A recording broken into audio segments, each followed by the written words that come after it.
OK, dans le mouvement outils, aujourd'hui, dans cette vidéo, on va parler de 3 outils, en fait. Mais avant de parler des outils, on va parler de l'IA en général. Ceux qui me suivent, ceux qui se sont abonnés, je te suggère de t'abonner rapidement pour apprendre plus sur l'intelligence artificielle avec un focus de plus en plus vers nos amis de Microsoft et Copilot qui utilisent d'autres LLM en dessous, dont OpenAI, Anthropic. Mais focalisons sur ce qu'on en fait aujourd'hui. C'est que, comme je répète, l'IA, c'est garbage in, garbage out. Si tes choses ne sont pas bien classées, si tes documents ne sont pas bien classés, si tu n'as pas une belle structure, si c'est pas solide, il ne fera pas des miracles. L'IA ne fera pas de la magie. Peut-être que tu lis ça, tu vois des vidéos, le monde va dire il va faire plein de choses. Moi, j'en fais plein de tests, puis il y en a plein d'erreurs. Il faut avoir du jugement, puis il faut avoir de l'ordre dans nos choses. C'est plus facile de les retrouver, tout comme à la maison pour nous autres. Maintenant qu'on a ça en tête et que je le répète une fois de plus et je vais le répéter encore, au niveau de où dois-je stocker mes fichiers, où dois-je travailler, collaborer et publier, bien, aujourd'hui, on va parler des 3 outils.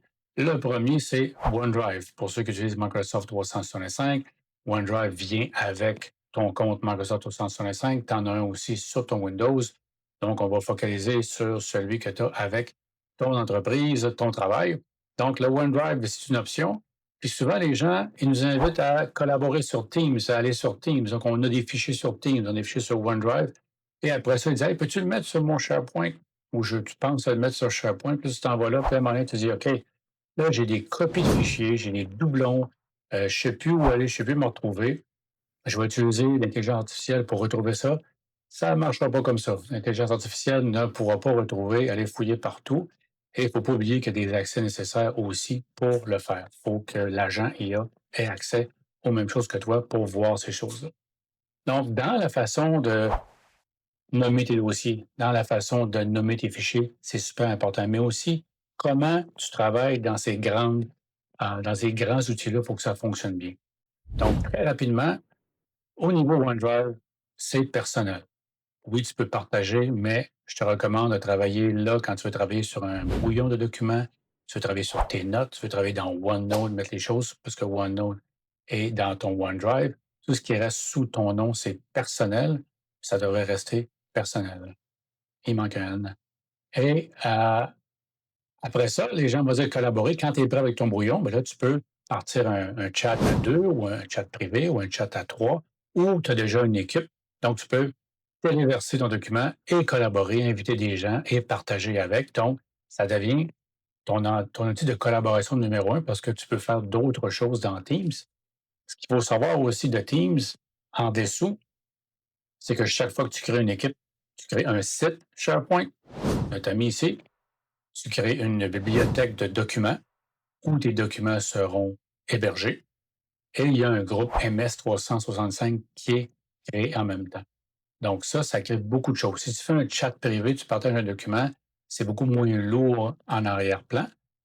Mais si tu as déjà une équipe qui est créée, tu te déverses ton fichier, tu le partages avec le lien et tu commences à travailler directement avec tes gens. Après ça, au niveau, en fait, pour terminer avec Teams, c'est quand même SharePoint qui est à l'arrière, sauf que tu as le choix de ne pas le voir et tu as le choix d'y aller si tu veux. Si vous avez un site SharePoint officiel, on parle plus de publication. Oui, tu peux collaborer directement dans le fichier, mais Teams est meilleur pour collaborer parce que oui, tu as les fichiers, mais tu as la visioconférence, tu as d'autres outils que tu peux attacher dans les onglets. On fera des vidéos de comment optimiser l'utilisation de Teams, pas le nombre de clics. Au niveau de SharePoint, c'est où est-ce que les documents officiels sont. Si vous avez un intranet, vous avez des endroits où est-ce que les ressources humaines mettent leur information, la comptabilité met leur formulaire, et puis vous avez d'autres répertoires ou des bibliothèques où est-ce que les documents sont. C'est comme ça que ça se passe avec ces 3-là.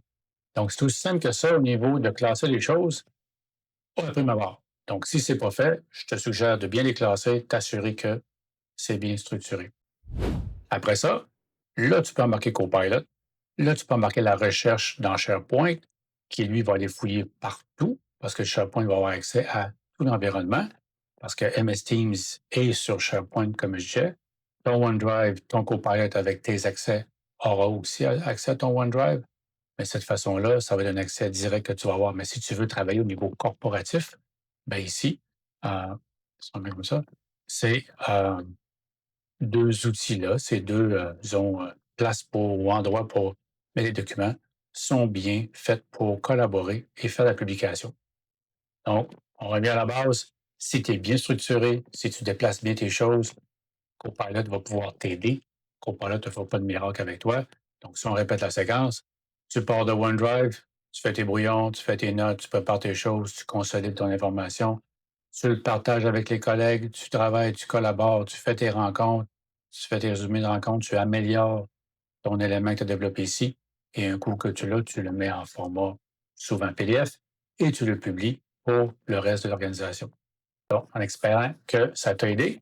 Et si tu veux entendre plus parler de l'intelligence artificielle, mais surtout au niveau productivité, gouvernance, structure, optimiser ton temps, optimiser le temps de tes employés et tes collègues et tout, abonne-toi à ma chaîne YouTube, abonne-toi à mon infolette, et puis on va continuer à créer des vidéos pour t'aider. Merci.